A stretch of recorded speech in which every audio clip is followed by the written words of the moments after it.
ബിജി അബ്രാഹിം എന്ന് പറയുന്ന ആൾ അധ്യാപകനാണെന്നാണ് ഞാൻ മനസ്സിലാക്കുന്നത്. കേരളത്തിലെ അധ്യാപകരുടെ ഈ വിഷയത്തിലുള്ള ഈ പരിസ്ഥിതിയുമായി ബന്ധപ്പെട്ട വിഷയത്തിലുള്ള ധാരണ അല്ലെങ്കിൽ അറിവ് എന്തുമാത്രം പരിതാപകരമാണ് എന്നുള്ളതിന് നേർ ഉദാഹരണമാണ്, നേർ സാക്ഷ്യമാണ് നമ്മളിപ്പോൾ കണ്ടുകൊണ്ടിരിക്കുന്നത്. അദ്ദേഹം എന്താ പറഞ്ഞത്? അതായത് വനത്തിന് വെളിയിൽ സ്വന്തം പറമ്പിൽ സ്വന്തം വീട്ടിൽ നമ്മളെ ആക്രമിക്കുന്ന മൃഗങ്ങളെ നേരിടാനുള്ള അവകാശം കൊടുക്കണം, അത്ര മൃഗങ്ങളെ കൊല്ലാനുള്ള അവകാശം മനുഷ്യന് തരണമെന്ന് പറയുമ്പോൾ അദ്ദേഹം എന്താ പറഞ്ഞത്? പശ്ചിമാടം മുഴുവൻ നശിപ്പിക്കണം, വനം മൊത്തം നശിപ്പിക്കാനുള്ള മുറവിളിയാണെന്ന് പറയുന്നു.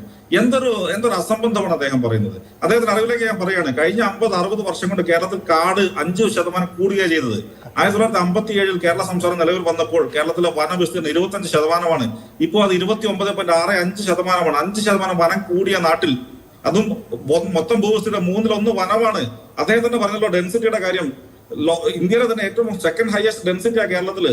ഈ കേരളം പോലെ ഇത്രയും അധികം ജനങ്ങൾ താമസിക്കുന്ന, അതായത് 3.5 കോടി ജനങ്ങൾ 38,000 സ്ക്വയർ കിലോമീറ്റർ താമസിക്കുന്ന, അതിൽ 1/3 വനമാക്കി വെച്ചിട്ടുള്ള, അതിൽ തന്നെ 25 വന്യജീവി സങ്കേതങ്ങളുള്ള, 6000 ആനകളുള്ള, 213 കടുവകളുള്ള, 600-ലധികം പുലികളുള്ള മറ്റൊരു സംസ്ഥാനമോ ഒരു ഭൂപ്രദേശമോ കാണിച്ചു തരാൻ ബിജി അബ്രാഹിമിനോ അദ്ദേഹത്തെ പോലുള്ള പരിസ്ഥിതിവാദികൾക്ക് കഴിയുമോ എന്ന് ഞാൻ വെല്ലുവിളിക്കുകയാണ്. ഏറ്റവും മികച്ച രീതിയിൽ പരിസ്ഥിതി സംരക്ഷിക്കുന്ന ജനങ്ങളാണ് കേരളത്തിലെ ജനങ്ങള്. ആ ജനങ്ങൾ സ്വന്തം ജീവൻ പണയം വെച്ച്, സ്വന്തം ജീവൻ ത്യജിച്ച് ഇനി മൃഗങ്ങളെ സംരക്ഷിക്കണമെന്നാണ് നിങ്ങൾ പറയുന്നത്. നിങ്ങൾ കുറച്ചുകൂടെ യാഥാർത്ഥ്യ ബോധത്തോട് സംസാരിക്കുക. ഒന്നുമില്ല, നിങ്ങൾ അധ്യാപകനല്ലേ, ആ ഒരു മാന്യതകൾ നിങ്ങൾ കാണിക്കണം. അതൊന്ന്. രണ്ടാമത്തെ കാര്യം, ഇദ്ദേഹം ഫസ്റ്റ് ടൈമിൽ പറഞ്ഞൊരു കാര്യത്തിൽ മറുപടി പറയാൻ ഞാൻ ആഗ്രഹിക്കുക.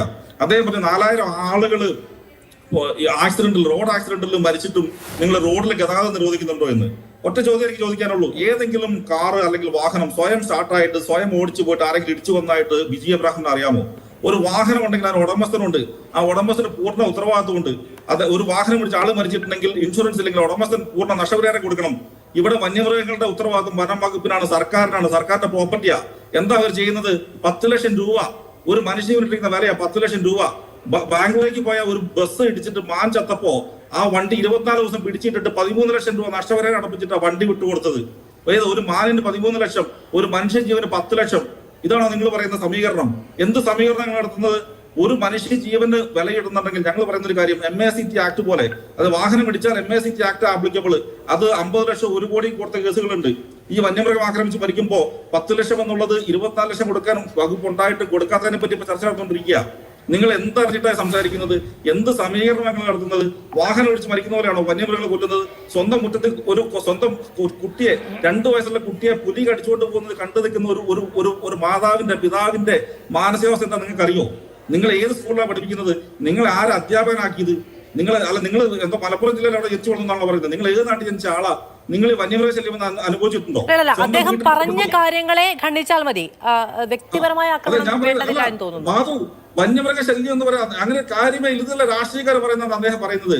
എന്ത് അടിസ്ഥാനത്തിൽ അദ്ദേഹം സംഭവിക്കുന്നത്? ഇന്ന് ഈ വർഷം ജനുവരി 1 മുതൽ ഇന്നലെ വരെ 22 പേരെയാ കേരളത്തിൽ ആന കൊന്നിരിക്കുന്നത്. മിനിങ്ങാന്ന് നമ്മുടെ മലക്കപ്പാറയിൽ കൊല്ലപ്പെട്ട ആ സ്ത്രീ അടക്കം, പേര് ഞാൻ മറന്നുപോയി, 22 പേര് 5 മാസം കൊണ്ട് കൊല്ലപ്പെട്ടു.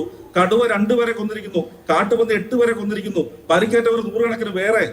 ഇത്രയും വലിയ രൂക്ഷമായ പ്രശ്നം, നിലനിൽപ്പിന്റെ പ്രശ്നം നേരിടുന്ന ഒരു ജനതയെ അപഹസിക്കുന്ന നിലപാടാണ് അധ്യാപകൻ എന്നല്ല അദ്ദേഹം എടുത്തിരിക്കുന്നത്. അതിനുള്ള ശക്തമായ പ്രതിഷേധം ഞാൻ അറിയിക്കുക. ഞാൻ ഒറ്റ കാര്യം കൂടി ശ്രീ അലക്സ് ഒഴികെ ഞാൻ അങ്ങോട്ട് ചോദിച്ചോളട്ടെ. ഇതിപ്പോ ഈ നായാട്ട് അല്ലെങ്കിൽ ഈ വെളിച്ചെണ്ണയാണോ മണ്ണെണ്ണയാണോ തുടങ്ങിയ ചോദ്യങ്ങൾ ഒക്കെ നിയമപരമായ വലിയ നടപടിക്രമങ്ങൾ താണ്ടേണ്ടതുണ്ട് എന്ന ബോധ്യത്തിൽ നിന്നാണ് ഉണ്ടാകുന്നത് എന്ന് കരുതുന്നുണ്ടോ? തീർച്ചയായിട്ടും മാധു, അതിനകത്തുള്ള വിഷയം എന്താണെന്ന് വെച്ചാൽ നിലവിലെ റൂൾസ് പ്രകാരം അതിനെ ഇപ്പോൾ ഇറങ്ങിയിരിക്കുന്ന ഉത്തരവ്, അതായത് കാട്ടുപന്നിയെ കൊല്ലാനുള്ള സംസ്ഥാന ഈ പഞ്ചായത്ത് പ്രസിഡന്റുമാർ കൊടുത്ത ഉത്തരവ് ഈ മാസം മെയ് 27 അവസാനിക്കുകയാണ്. അതിൽ ആ ഉത്തരവിൽ പറഞ്ഞിരിക്കുന്നത് ശാസ്ത്രീയമായി സംസ്കരിക്കണം എന്നുള്ളതാണ്. അതിൽ മണ്ണെണ്ണ ഒഴിക്കുന്ന കാര്യം നിലവിലെ ഉത്തരവിലില്ല, പണ്ടത്തെ ഉത്തരവിൽ ഉണ്ടായിരുന്നു. പക്ഷെ ഇപ്പോഴും മണ്ണെണ്ണ ഒഴിക്കുന്നത് ഇൻസിസ്റ്റ് ചെയ്യുന്ന ഫോറസ്റ്റ് ഉദ്യോഗസ്ഥന്മാരുണ്ട്. അപ്പൊ ശാസ്ത്രീയമായി സംസ്കരിക്കുക എന്ന് പറഞ്ഞാൽ മണ്ണെണ്ണ ഒഴിക്കണമെന്ന് ആരാ ഇവരോട് പറഞ്ഞത്? മണ്ണെണ്ണ പരിസ്ഥിതി വിരുദ്ധമായിട്ടുള്ള ഒരു സാധനമാണ്. നമ്മുടെ പറമ്പിൽ മണ്ണിൽ മണ്ണെണ്ണ ഒഴിച്ചാൽ അത് പരിസ്ഥിതിക്ക് ദോഷകരമാണ്. അതെങ്ങനെയാ ശാസ്ത്രീയമാകുന്നത്? അപ്പൊ ഞങ്ങൾക്ക് മുഖ്യമന്ത്രിയോട് പറയാനുള്ള ഒറ്റ കാര്യമേ ഉള്ളൂ, ഈ 27-ന് ശേഷം ആ ഉത്തരവ് പുതുക്കി ഇറക്കും. അപ്പോ നിങ്ങൾ കൃത്യമായിട്ട് പറയുക ശാസ്ത്രീയമായി അല്ലല്ല, അപ്പോഴും ഈ പറയുന്ന കാട്ടുപന്നിയെ കൊല്ലാനുള്ള ഒരു ചുമതല പഞ്ചായത്ത് പ്രസിഡന്റുമാർക്ക് കൊടുക്കുമ്പോൾ തീരുന്നതാണോ പ്രശ്നം? ആണോ? അല്ല, അത് കാട്ടുപന്നിയുടെ കേസിൽ മാത്രമല്ല മാധു. ഇത് ഒരു കാട്ടുപന്നിയുടെ കാര്യത്തിൽ അത്രയെങ്കിലും ആശ്വാസം വന്നിട്ടുണ്ട്. ഞാൻ പറഞ്ഞ കുരങ്ങ്, കാട്ടുപന്നിയേക്കാൾ വലിയ വിഷയമാണ് കുരങ്ങ്. ഞാനൊരു തെങ്ങ് കർഷകനാണ്, എനിക്ക് 50 തെങ്ങുണ്ട്. ഞാൻ തേങ്ങ പറിച്ചിട്ട് 1.5 കൊല്ലമായി. തേങ്ങ അരയ്ക്കാൻ തേങ്ങ പുറത്തുനിന്ന് വാങ്ങേണ്ട അവസ്ഥയാണ്. കാരണം മുഴുവൻ കുരങ്ങ് നശിപ്പിക്കുന്നു. അതുപോലെ കൊക്കോ ഇതുപോലുള്ള മുഴുവൻ സാധനങ്ങൾ കുരങ്ങ് അതിഭീകരമായ ശല്യം ഉണ്ടാക്കുക. കുരങ്ങിനെ അടിയന്തരമായിട്ട് ശുദ്രജീവിയായിട്ട് പ്രഖ്യാപിക്കണം എന്നുള്ള ഞങ്ങളുടെ ഒരു ഡിമാൻഡ്.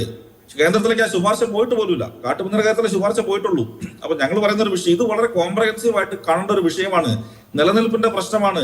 കൂട്ട പാലായനം നടക്കുകയാണ്. ഇന്നലെയോ മിനിങ്ങാന്നോ എനിക്കൊന്ന് മനോരമയിലാന്ന് തോന്നുന്നു 300 കുടുംബങ്ങൾ കോഴിക്കോട് ജില്ലയുടെ മലയോര മേഖലയിൽ നിന്ന് ഇറങ്ങിപ്പോയതിന്റെ ഒരു ഫീച്ചർ വന്നിരുന്നു.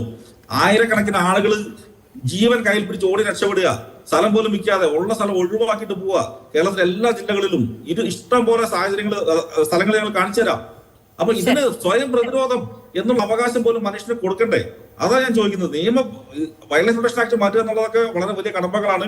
സംസ്ഥാനം അങ്ങോട്ട് കത്തെഴുതുന്നു, കേന്ദ്രം ഇങ്ങോട്ട് കത്തെഴുതുന്നു, അങ്ങോട്ട് ഇങ്ങോട്ട് തട്ടിക്കളിക്കുന്നു. പക്ഷെ മനുഷ്യ ജീവൻ നഷ്ടപ്പെടുന്നു, ലൈവ്ലിഹുഡ് നഷ്ടപ്പെടുന്നു, കൃഷി നശിക്കുന്നു. തേങ്ങയ്ക്ക് ഒറ്റ ഉദാഹരണം ഞാൻ പറയാം. മാധു, തേങ്ങയ്ക്ക് റീറ്റെയിൽ മാർക്കറ്റിൽ 80 രൂപ ഇപ്പൊ വില. എന്തുകൊണ്ടാ? കോഴിക്കോട്, കണ്ണൂർ അടക്കമുള്ള കേരളത്തിലെ ഏറ്റവും പ്രധാനപ്പെട്ട തെങ്ങുൽപാദന കേന്ദ്രങ്ങളിൽ പ്രൊഡക്ഷൻ കുറഞ്ഞു. ഞാൻ എന്റെ കാര്യം പറഞ്ഞല്ലോ. ഞങ്ങളുടെ മേഖലയിലൊക്കെ എന്ന് വെച്ചാൽ കുറ്റ്യാടി തെങ്ങിന്റെ ഏറ്റവും വലിയ കേന്ദ്രങ്ങളാണ്. കൂരാച്ചുണ്ട്, ചെക്കട്ടപ്പാറ, കാവുൽപ്പാറ പഞ്ചായത്തുകള് 75% ഉത്പാദനം കുറഞ്ഞു. കുരങ്ങ് ഒറ്റ വിഷയം, കുരങ്ങ് നമ്മുടെ മലയണ്ണാൻ. ഇത് രാജ്യത്തിന്റെ ഭക്ഷ്യസുരക്ഷയുടെ ഒരു പ്രശ്നമാണ്. ഞാൻ ഉറപ്പിച്ച് പറയാം, ഒരു വർഷത്തിനുള്ളിൽ വെളിച്ചെണ്ണയുടെ വില 1 ലിറ്ററിന് 400 രൂപയുടെ മുകളിൽ പോകും കേരളത്തില്. നിങ്ങൾ എന്ത് വാങ്ങി കുടിക്കും? വെളിച്ചെണ്ണയ്ക്ക് വെളിച്ചെണ്ണ തന്നെ വേണ്ടേ? പാമയിൽ കൊണ്ട് മാത്രമേ കഴിയുമോ? 1 കിലോ കപ്പയ്ക്ക് 3 വർഷം മുമ്പ് 20 രൂപയായിരുന്നു, ഇപ്പൊ 40 രൂപ 50 രൂപ. കപ്പ ഇട്ടാ 10 രൂപ. സർക്കാർ അതിനൊരു സാധ്യത തേടുന്നു എന്നുള്ളത് വലിയ ആശ്വാസകരമായിട്ടാണ് കർഷകർ കാണുന്നത്. പക്ഷേ അങ്ങനെ ഒരു സാധ്യത തേടുന്നു എന്ന പ്രതീതി ഒരു തെരഞ്ഞെടുപ്പ് വർഷത്തിൽ ഉണ്ടാകുന്നതിനപ്പുറത്തെ എത്ര യാഥാർത്ഥ്യ ബോധത്തോടെയാണ് പരാമർശങ്ങൾ ഉണ്ടാകുന്നത് എന്നുള്ളത് ചിന്തനീയമാണ്.